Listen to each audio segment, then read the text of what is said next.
Log on, tune in, find out. Another good idea from Cambridge. Log of an N-code, we'll speak about spherical twists and founders.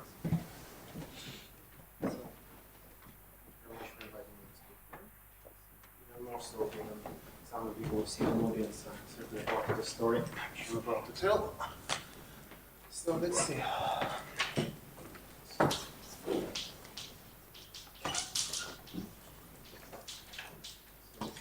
So the name of the game here is producing new ways to get an odd equivalence of we're interested in odd equivalences of a direct category of a variety. And first, let me remind you of the sort of classical spherical objects. So these are Seidel-Thomas spherical objects.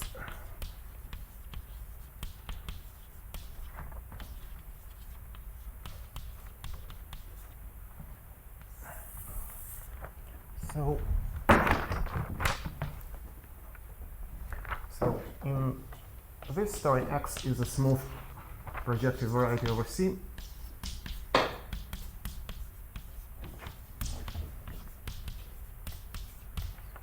And dx is dB coh X, which is bounded derived category of coherent sheets on X.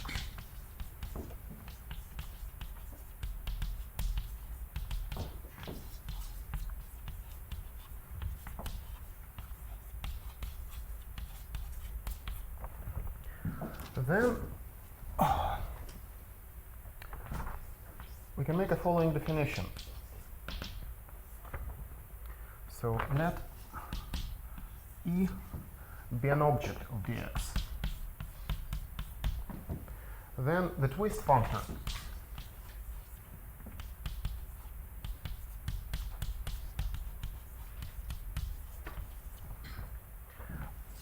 which we denote by T epsilon T, sorry, is a cone we can associate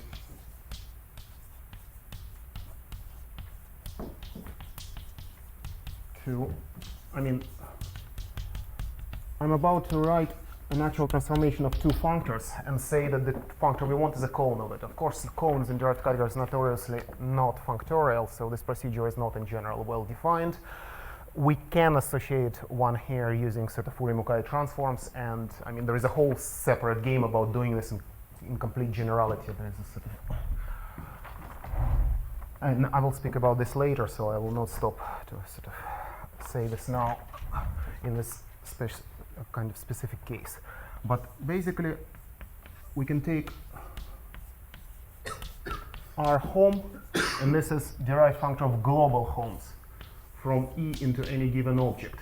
So this is a complex of vector spaces, and we can tensor it with the object E itself. And from this, there is a canonical evaluation map. E tensor R home from E into something goes into this something. And so,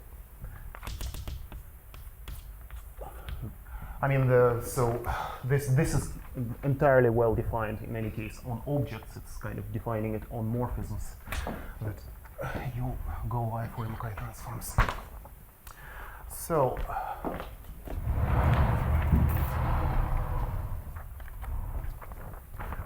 this is completely well defined for any object of derived category. But the sort of meaning of it is that we want to apply it to a very special class of objects. So this is definition by Seidel and Thomas in about year 2000, which says that an object of the derived category is spherical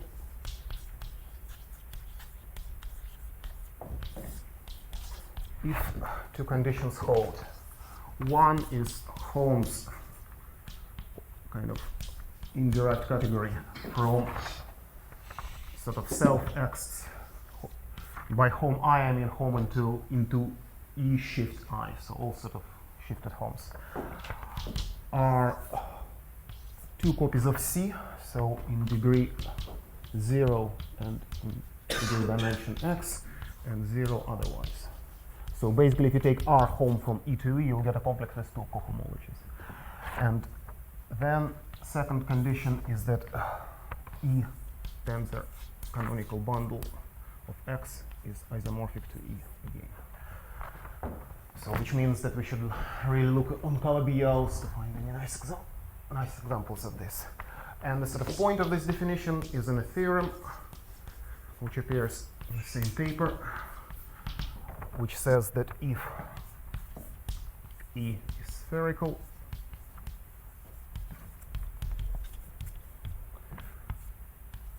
TE is an autoequivalence of dx.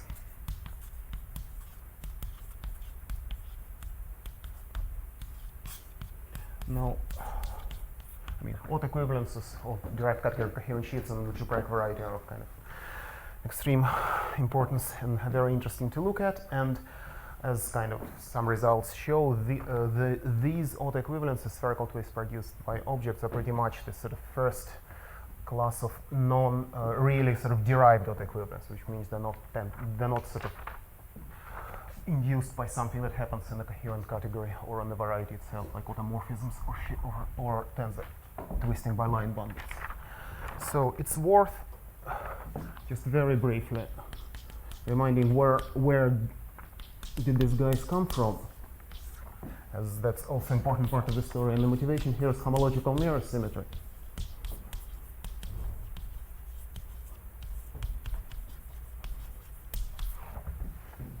So, I mean, which concerns itself with conjectured equivalence of derived category, of derived Fukaya category, and derived category of coherent sheets of mirror manifolds. So I know very little about this side. So, but still, what I can say is that on this side we have Lagrangian spheres.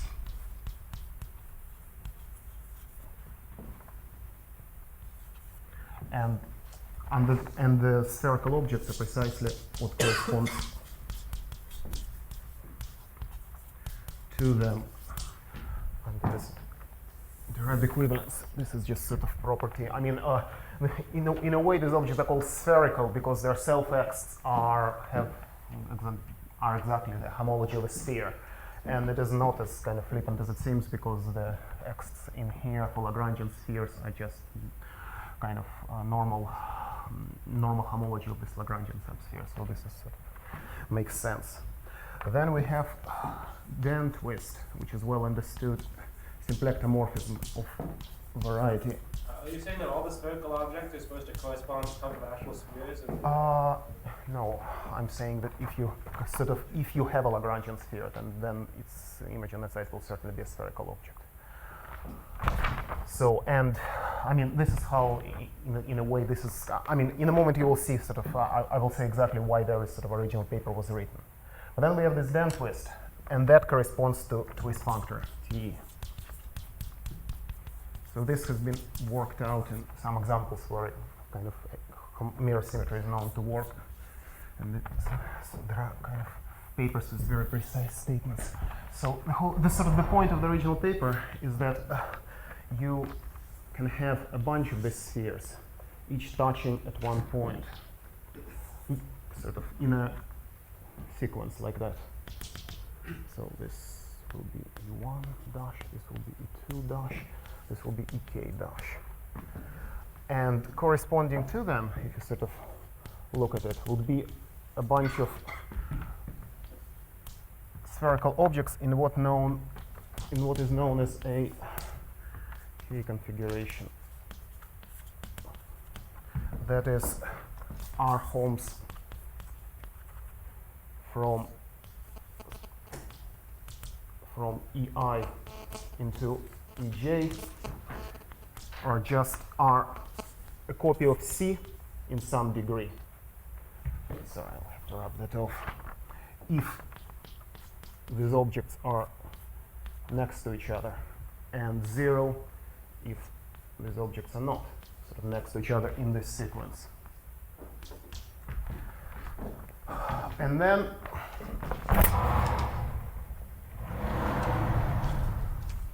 and then this is the part of the story which I will not touch upon today, but which we are sort of working on at the moment, is that there was, at the time at least, and maybe so conjecture that this then twists along the spheres which touch each other like that satisfy braid relations. So they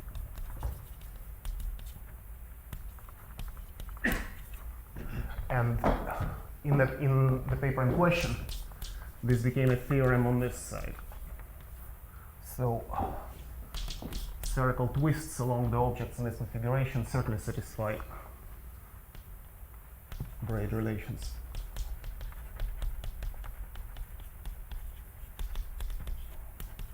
I think it's conjectures of theorem, of course. Yes, so I was actually going to ask, is it a theorem now? So has it been, or has it been a theorem at the time? Because I think it was a theorem at the time. well, at least, right, very good. Well, very good. So, and sort of homological mirror symmetry swaps all this. So.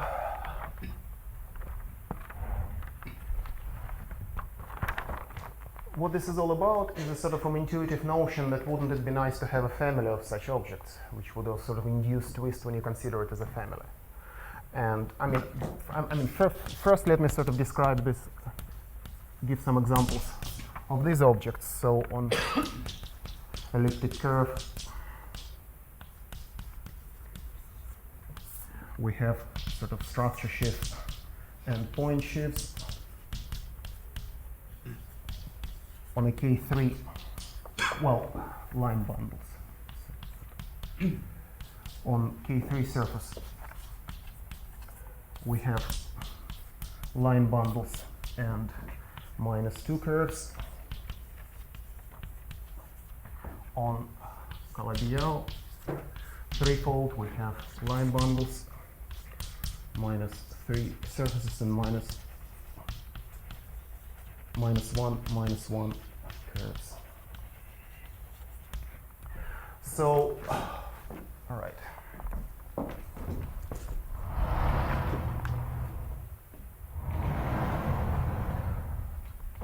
So now let's see how we can sort of, I mean, the talk has title relative in, the talk has relative in the title. So let me sort. What is a -3 surface?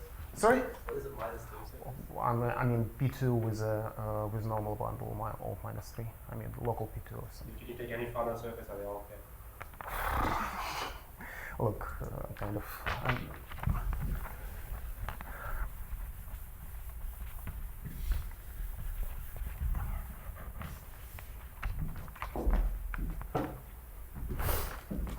So let's sort of see how we can think of these objects as really being sort of existing over a point, and kind of how it would make sense to talk about them existing over arbitrary base. So firstly, I mean, this will certainly, I will not tell you anything new by saying that if we have two schemes, Z and X, I mean of finite type, separated and so on, then if we have an object in the right category of Z cross X, so we probably want it to be perfect and have a proper support, then this object defines a functor which from dz to dx. This is a Fourier-Mukai transform with kernel E. So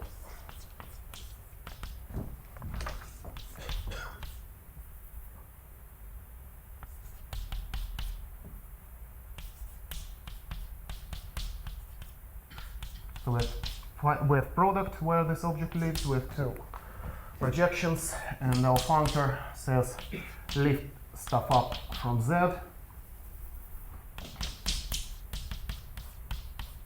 tensor with E, and push down to X.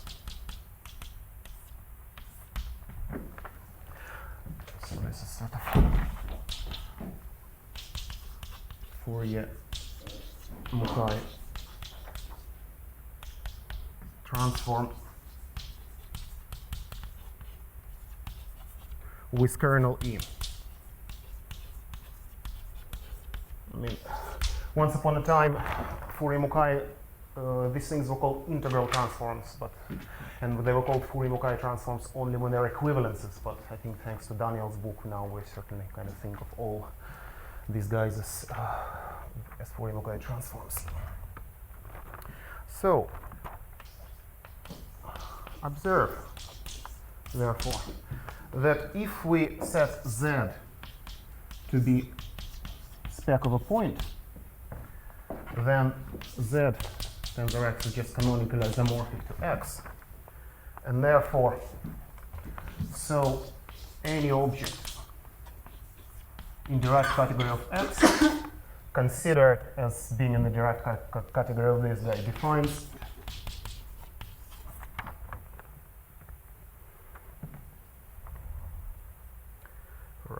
defines a functor from direct category of a point, which is just direct category of vector spaces, into direct category for a variety. And I mean, this guy is entirely generated by one copy of C, so to know anything about a functor from direct category vector spaces, you just have to know where C goes to, and of course it goes to E. I mean, if I write it down precisely, then theta E is the functor of taking any complex of vector spaces and tendering it over C with object E in here. And this has an adjoint, right adjoint, which says take derived functor of global homes from E into any object, and this will give you a nice object here. So in these terms, the definition of twist functor in E can be rewritten in the following way.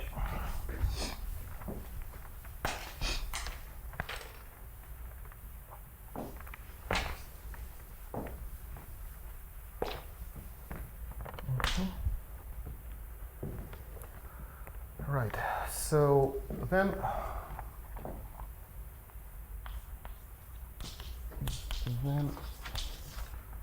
a cone of, I mean, we have E tensor over C are home of E into this stuff, evaluation map into identity.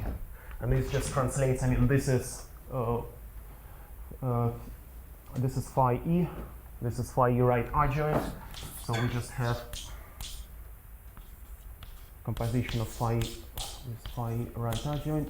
Evaluation map is just the adjunction co-unit.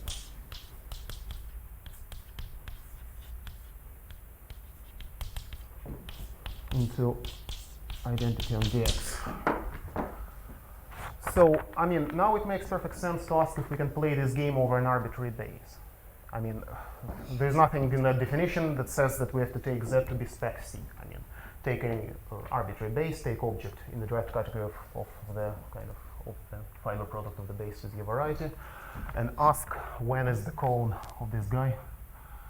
Again, there is a whole story about writing this as a Fourier Mukai transform, writing this as a Fourier Mukai transform, then writing this as a morphism of Fourier Mukai kernels, then taking the cone, and then the Fourier Mukai transform induced by that cone would be the functorial cone of this guy. So what we want is good relative notion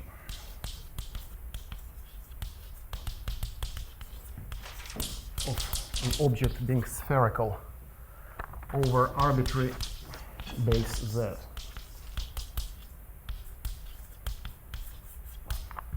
I mean, to be more precise, we want objects in direct category of Z cross X such that twist objects in this twist, which is defined as cone of this guy is an autoequivalence.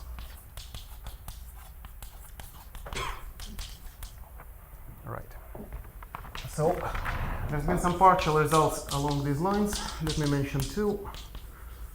There's been so firstly we had Horia in 2001, who did this in the case when we had a subscheme of X. So, I mean, firstly, everything is smooth. We have smooth base, we have smooth variety X. We have a flat fibration over the base in X. And then we have object E, which lives in the right category of D. And then you can consider the induced Fourier-Mackay transform, and he gives a, and Horia sort of gives a nice good criterion for this guy to be an autoequivalence. Another one is by Toda in 2006, which sort of deals with the case when Z is an Artinian scheme. So if you want your base to be a small little infinitesimal deformation space, then a very nice criterion there is given, but still, kind of, we would like this to have this of an arbitrary base.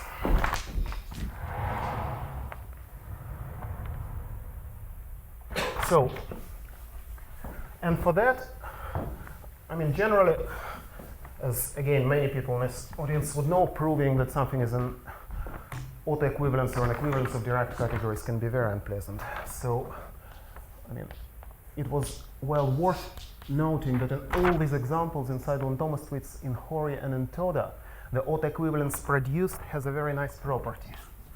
And this leads to the story of spherical functors. So the nice property I'm speaking about is observation.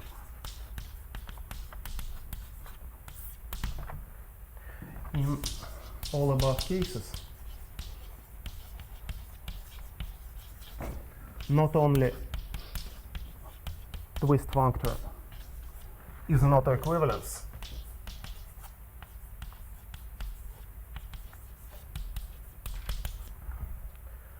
but it identifies left and right adjoints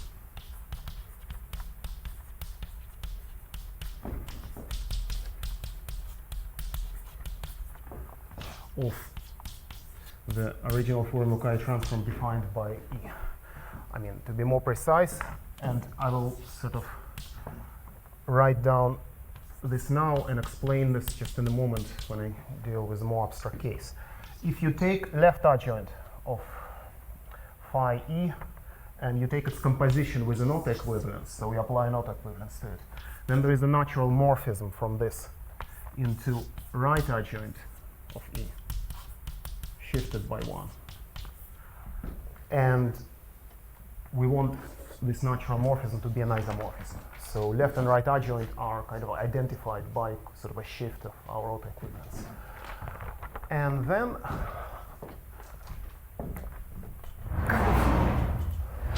once you notice this, it turns out that what happens is sort of very grossly general. Let me describe just how gross. So I'll keep doing this.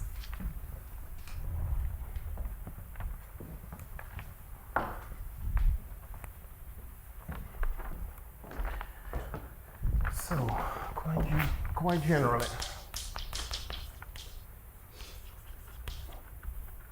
I mean, I would like to say that this works for any two triangulated categories.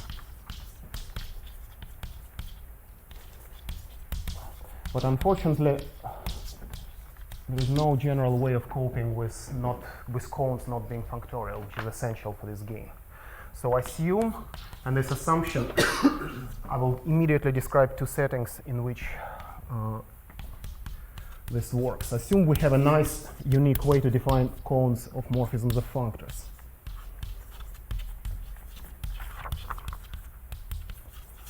So, e.g., either we are dealing with derived categories of DG schemes,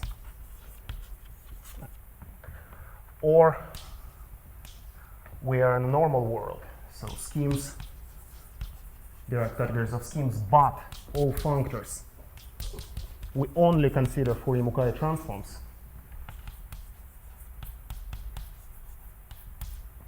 And all natural transformations between functors.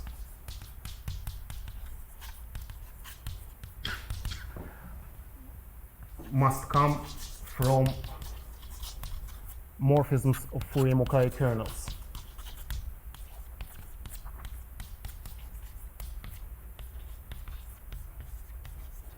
So, which means that if we consider any morphism between any two over Fourier-Mukai transforms, it must be induced by morphisms between objects which define them as Fourier-Mukai kernels.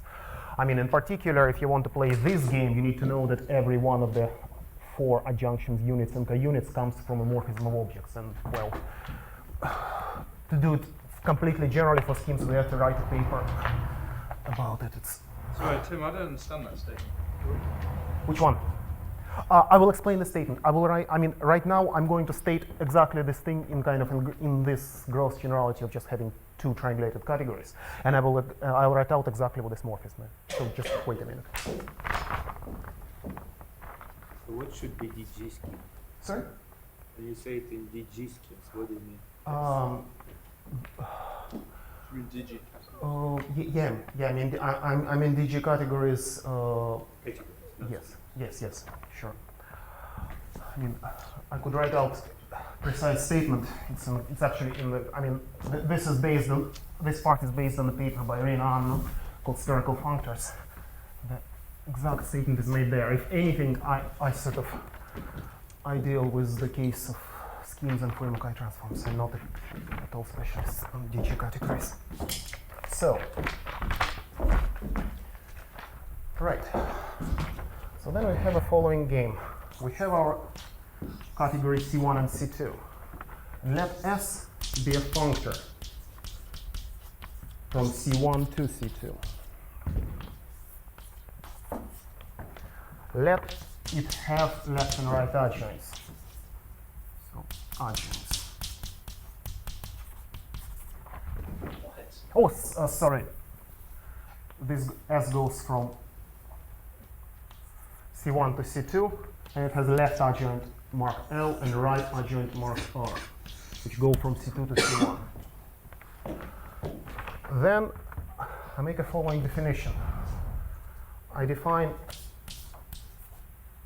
TS, which is the, well, right twist functor.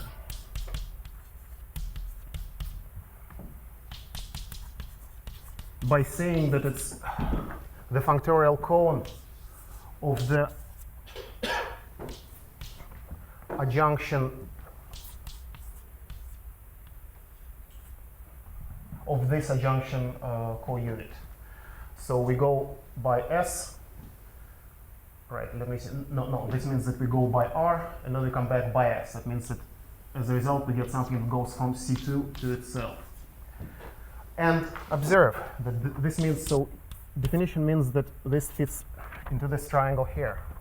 And now observe that I have a following picture. I have a, if I start with left adjoint composed with the twist,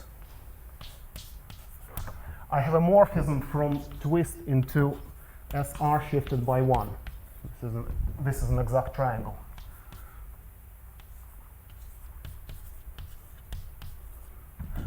And now I'm going to apply the adjunction co-unit. So this guy here is composition of 2 guys. One comes from definition of the functorial of the twist functors fitting into this exact triangle, and the other is just adjunction co-unit LS into identity.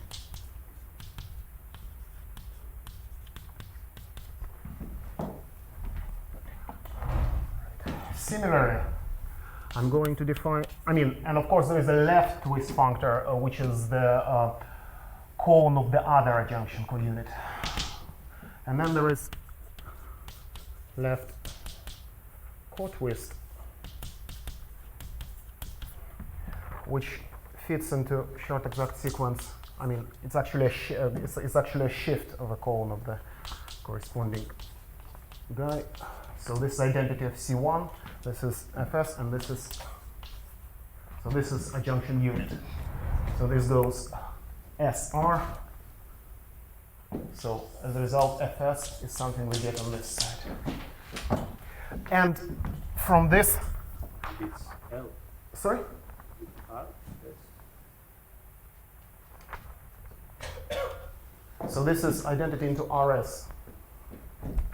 And then from this I get a morphism which goes from R into RSL, a junction unit. And now I take RS and move it into FS and take a map into FS shifted by 1. So the just a moment, FSL, sorry. So basically, the idea is that both for the twist and for the co-twist, we have a natural morphism from left to right adjoint up to kind of this Fs or this Ts over there. So now I can state the main, I mean, the sort of main point of this whole abstraction. So if this looks dry and abstract, it's meant to be. It's sort of idea to, it's an attempt to see what is the most abstract way to describe what goes on behind the scenes with this spherical object. So then there's the following theorem.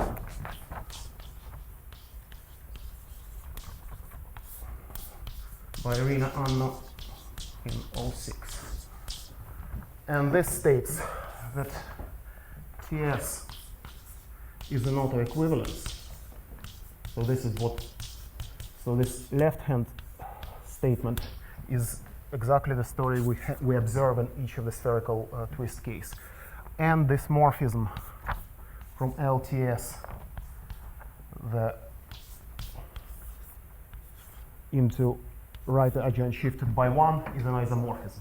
So the autoequivalence identifies right and left adjoint. And this happens if and only if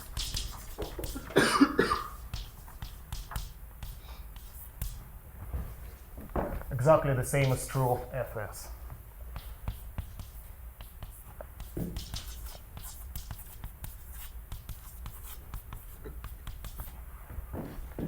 And R into FSL shifted by 1 is an iso.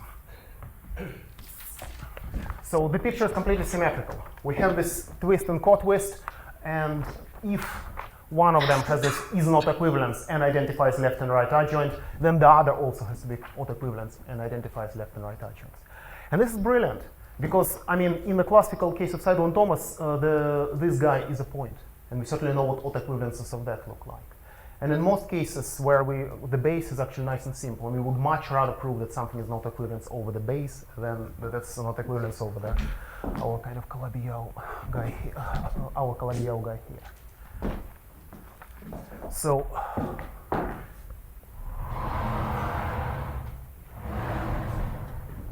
in this part, I only have to say that the functors which, any functor between two triangulated categories which satisfy these equivalent conditions is called spherical.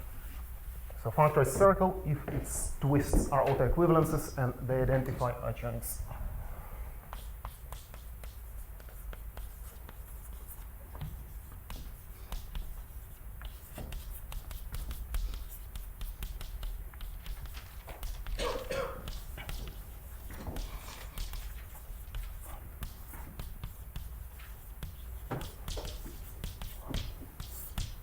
So now we can sort of go back from this abstraction into slightly more real world and formulate what do we, sort of the notion of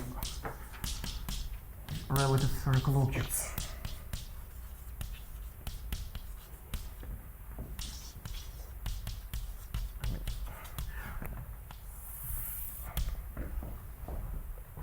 So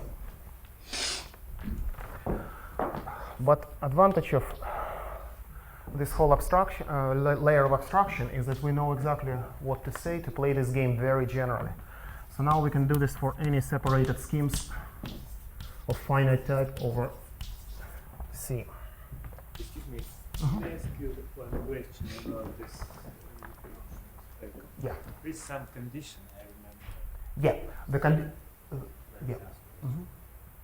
Condition, sufficient condition that we take this functor, the adjoint functor, compose them, then take like square of this guy, and this is decomposed into direct sum Well, of functors. sure. I mean, So you take f, r, I think s, r, s, r, then the composition is decomposed. I think this is what we're talking about here. I mean, one way to think about this is that if TS is not equivalence, and very often, or I mean, I could play the same game here. This would be something. This is an identity. This would be something like twisting by a line bundle, and this is us taking a functor, taking its adjoint, and then in many cases in practice we'll actually split into direct sum of these two guys. With this condition, is it equivalent to splitting? No. In fact, splitting most certainly does not happen generally. I mean, it happens over a point, of course, because kind of in this world, all vector spaces are split. So for classical spherical objects, you know, of course, kind of on this side, things will be split. But in general, things will not be split. This will not be another copy. This will not be identity. This will be a non-trivial line bundle, and there will be a non-trivial extension here. So the story is that the functor does not, the composition of a functor with its adjoint does not decompose into direct sum, but it is an extension of two autoequivalents. I'm not saying about this one. About the guy here. I take S, R, this, Take going this way, right? and then the twice. Should twice? Right. I don't think I can right now say anything sensible about that. Let's discuss this afterwards. So anyway, separated schemes of finite type over C. And I mean, the object we take should be a perfect object. I mean, if you like working with smooth projective varieties, then you know everything is perfect and you're happy.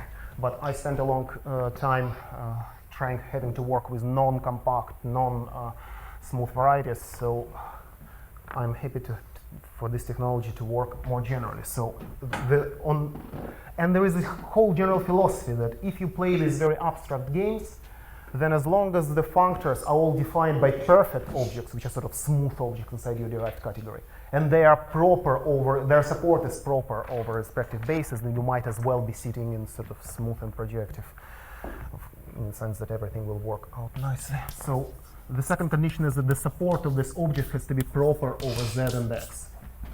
This we need for the Fourier-Mukai functor defined by it to even sort of give a functor from the derived category of bounded derived category of coherent shifts into itself. So these are sort of minimal requirements in a sense. So here's a definition which is kind of right definition but completely useless. So we say that E is spherical over Z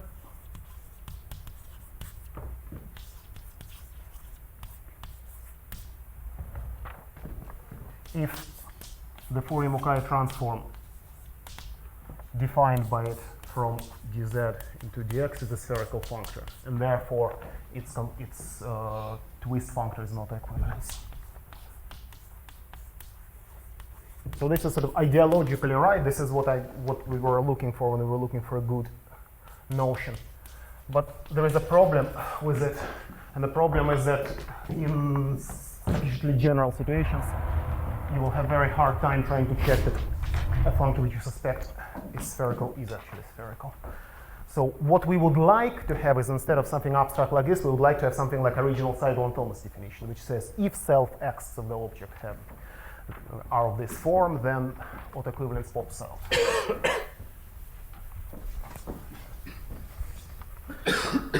So problem. very hard to check this definition.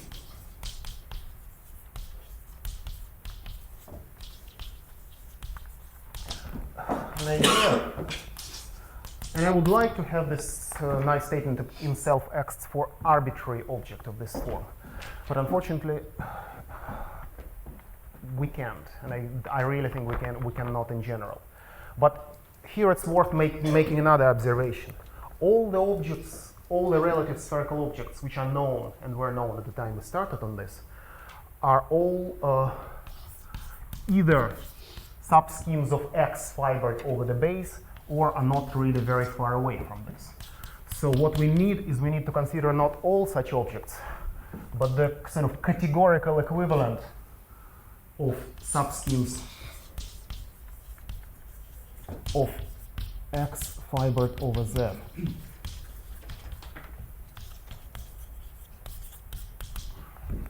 I mean, let me say precisely what it is. So the explanation is that for any subschemes, so for any subscheme D dash of Z cross X, the following is true, that D dash is a graph of some subscheme of X fibered over Z, if and only if fibers, I mean, I'm stating something very, very trivial, fibers of D dash over close points of the base, which are subschemes of X, are disjoint in X.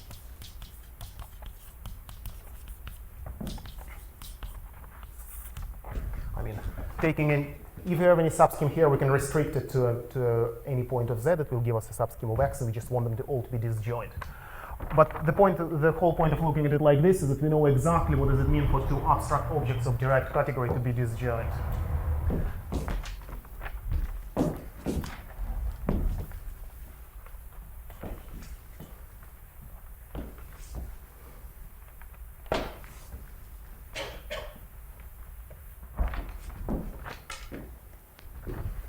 So, in derived categories,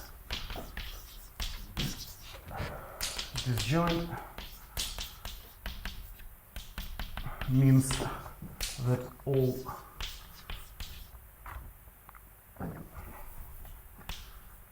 horns between a pair of objects vanish.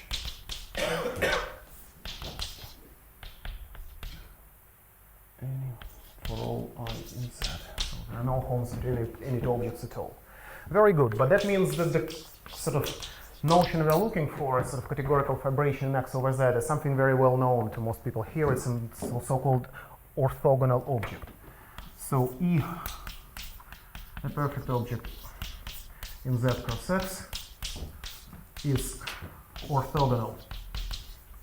I mean, this is known as orthogonality. So an object is orthogonal over Z if, I mean, I'll write it out precisely, but really, if all its fibers are orthogonal in direct category of X. So for any 2 points of Z which are distinct, we have, I mean, if this is any point of Z, and this is just a projection Z cross X, then we have a sort of inclusion of a fiber over this point into Z cross X. And I want for horns in direct category of X of derived restrictions of E to fibers over P and over Q to be 0 for all I in Z. And in this language, EP is take my object E here and take pull back to an object EP here. So this is a sort of standard notion of fibers in direct category. So object is orthogonal if all its fibers are orthogonal. I take a spherical object an X and I cross it with Z, it's not spherical anymore. It doesn't become a relative spherical object. An object, a spherical object that acts on what? Take a spherical object, an X, cross it with Z. No. Well, I will not I will not. You're not gonna think Just a moment. In general, kind of simply a fibration with fibers, the answer is not that every fiber has to be spherical and orthogonal. It's a bit more subtle than that. No, I'm just asking you, start out with a spherical object in X. Cross it with Z. Yeah. Certainly you don't get something that satisfies this definition. No, look. This is not a definition of relative spherical object. This I understand. But you should disregard any such object. With all homes are zero. Okay. And for spherical you have two non-zero. Just a moment. I really don't want to overrun. So, all questions which I will not be able to answer immediately off the top of my head, I'll answer afterwards. So, then, I mean, sort of any such object, when you take the Fourier-Mackay transform defined by it and sort of compose it with its right adjoint, the Fourier-Mackay kernel result will lie on the diagonal. So I have to make one more technical definition before I can state result. And the definition is, I mean, this will look slightly crazy. We have any object, once again, direct category in Z cross X, and I define sort of what I think of as twisting bundle, but to be the cone of the following morphism. So I define an object LE associated to every object in the fiber product. I take OZ, then I take adjunction unit.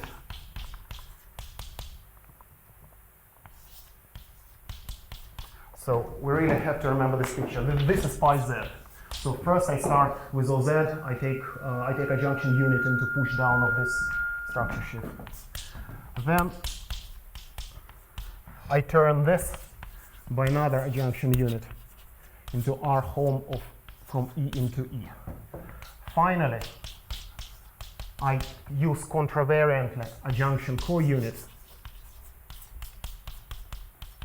I mean, there is an adjunction co-unit which goes from this guy into identity, and I apply it on the contravariant side, so I'll get a morphism like this.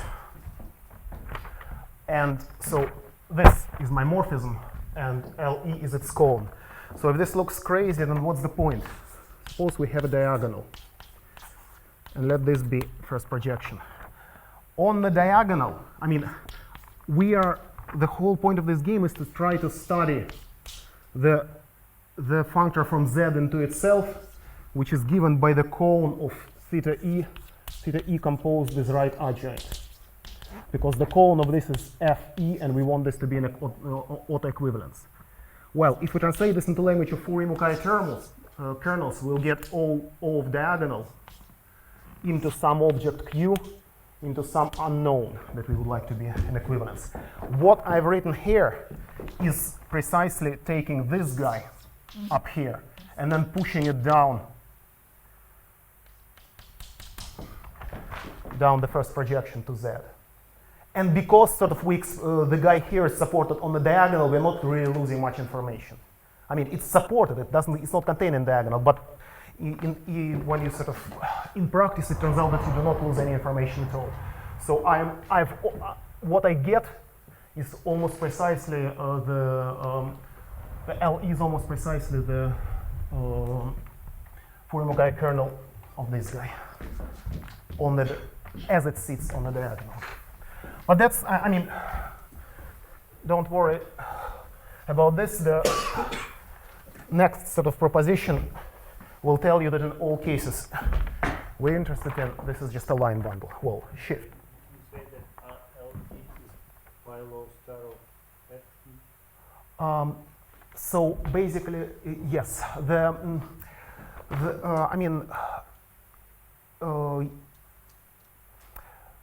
The way to think about it is that the pi lower star of the Fourier-Mackay kernel of this guy is LE. And I'm claiming that in fact the Fourier kernel of this guy will be LE on the diagonal, that we are really kind of not losing information. I mean, all that happens here is I take this adjunction counit and I push it down by a first projection to Z, and I take the cone. So then, now that's it. I don't have to introduce any more technical nonsense. Now I can say that for any perfect object of Z cross X, which is orthogonal.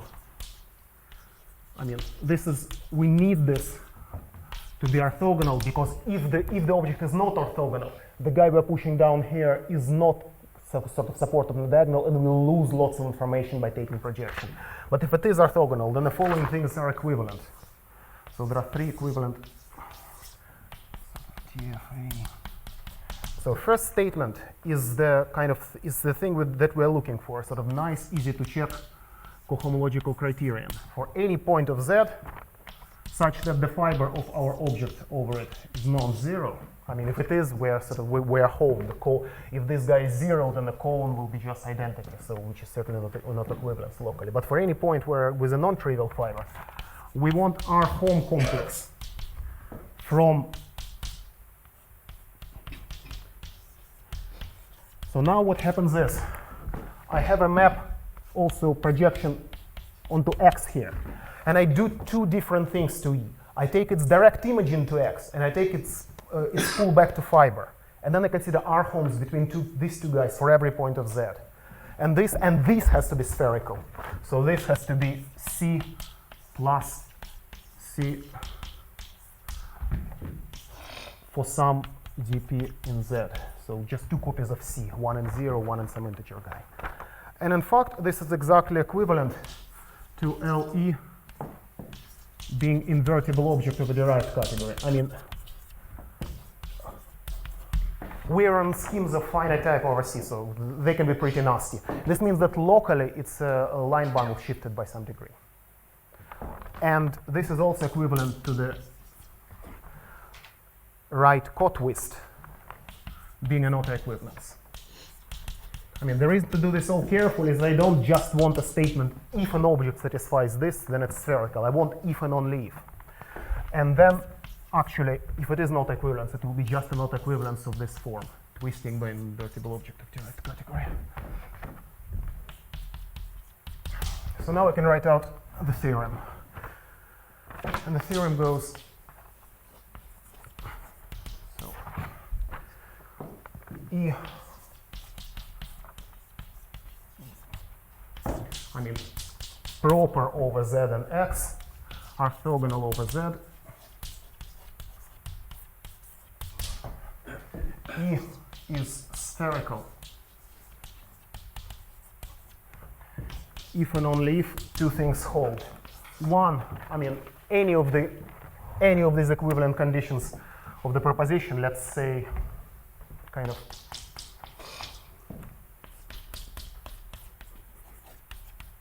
basically either this, or if you prefer to think of this line bundle this guy is really a line bundle.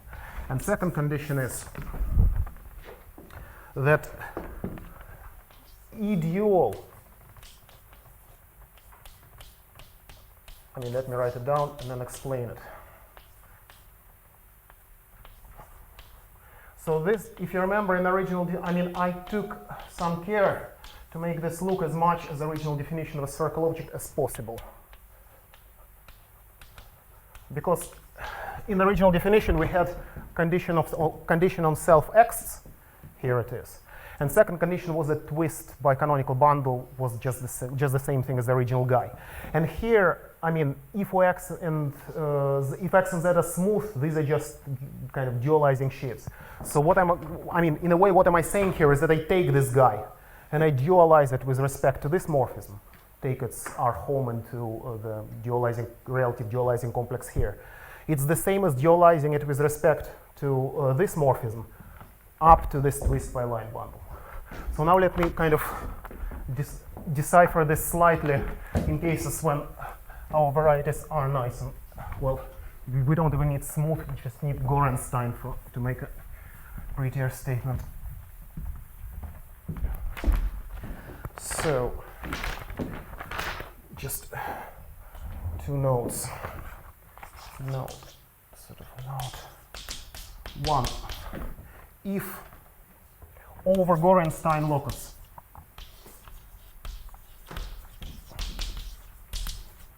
I mean, I don't really want to make exactly precise statement, but of loci of z and x, the integer dp, which appears there, is just minus dimension of x minus dimension of the base. So this guy is not actually allowed to be, I mean, the moment you know that LE is invertible, this integer here kind of has to be fixed, or if you know this, it has to be fixed on each connected component of z. And in fact, it's just dimension of x minus dimension of z if you're nice and smooth, or Gorenstein, or whatever. And also, if you're Gorenstein, then this holds in 1, and 2 boils down to E twisted by canonical bundle of x being isomorphic to E twisted by canonical bundle of z, well, pulled up, of course, and also twisted by inverse of the twisting bundle.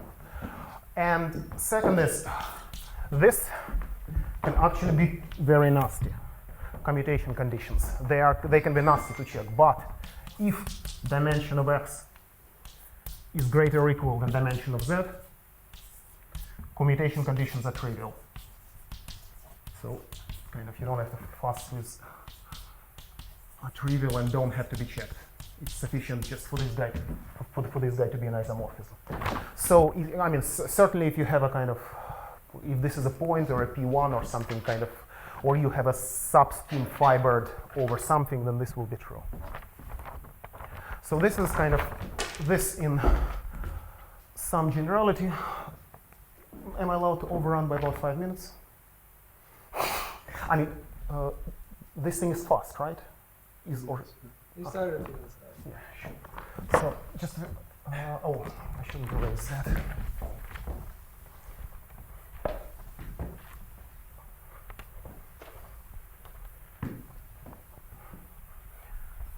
So, two statements. First, some quick examples. Two which are well known in the literature, and one which I have just as of 2 days ago, courtesy of Tom Bridgeland and Ivan Smith. So, I mean, the well-known example, a sort of really trivial one, is suppose we have base Z, and suppose we consider it as a sort of trivial fibration over itself. Suppose we have a divisorial inclusion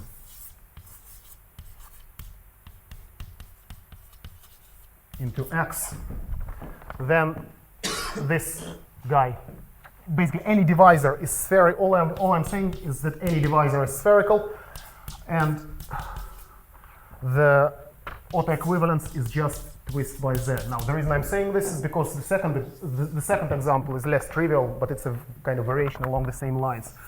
So now suppose we have some base Z, and we have a projective vector bundle over it. And suppose that now gets included as a divisor. Why in that case, in case 1, is that orthogonal over Z?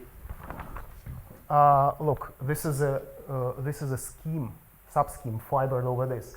Every fiber of Z over itself is a point in X, and 2 points are certainly orthogonal because they're sort of distinct. They're not distinct. If they're not distinct, they're fibers over 2 different points of Z. I wrote this in the beginning. No, I understand. Yeah, orthogonality is induced by the notion of subscheme fibered over the base. So in this case, we have so D is projective vector bundle over Z, and for it to be spherical, we need the following to be satisfied. We need to take the line bundle kind of generated by D, this has to be a divisor, and restrict it to D itself. And then what we get of rank R. And then what we must get is a lift of some line bundle from the base tensor by O of minus r.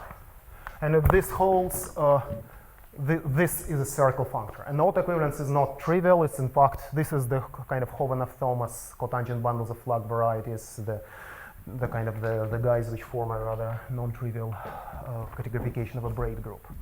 And the kind of really cool example, which... What's E an example? Sorry? What is E?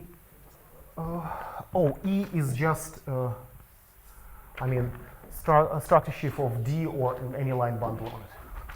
So, kind of.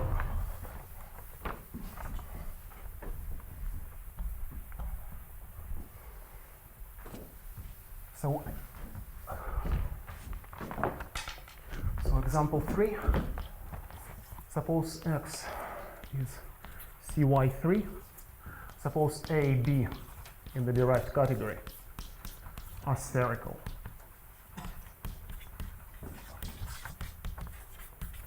And suppose our home from A to B is C2 in degree 1. So if this would have been just a copy of C, then these would have been two spherical objects in A2 configuration, so A1 configuration. And then, there would have been a unique X between them, and this X would have been in fact an image of one of them under a twist by the other one.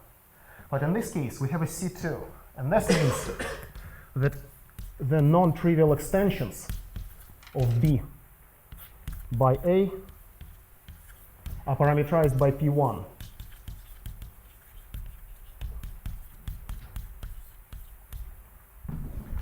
So let E in derived category of P1 cross X be universal family. It's universal extension. Then E is orthogonally spherical over P1. So all these different X are orthogonal to each other, and in a family they form these relative spherical objects.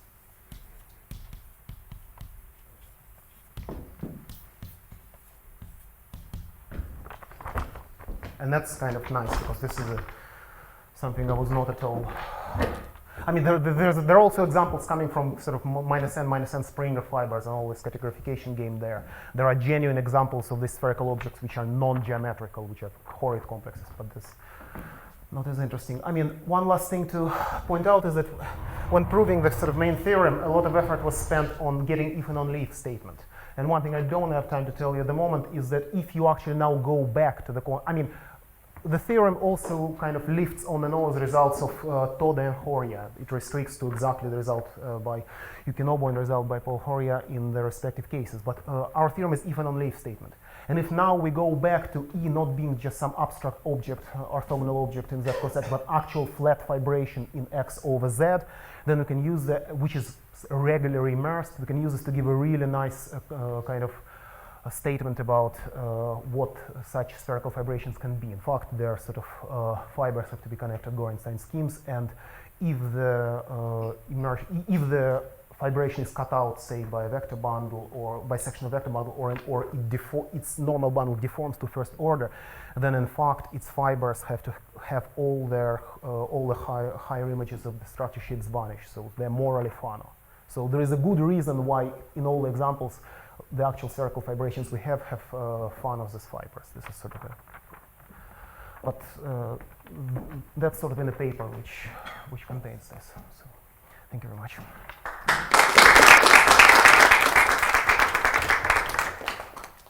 Any more questions?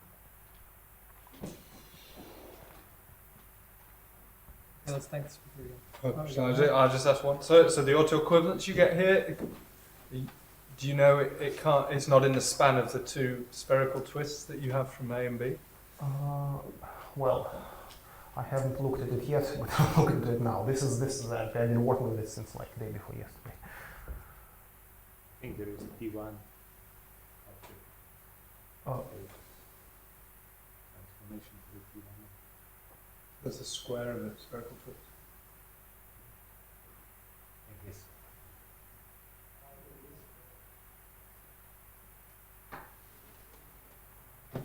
Okay, let's take this figure.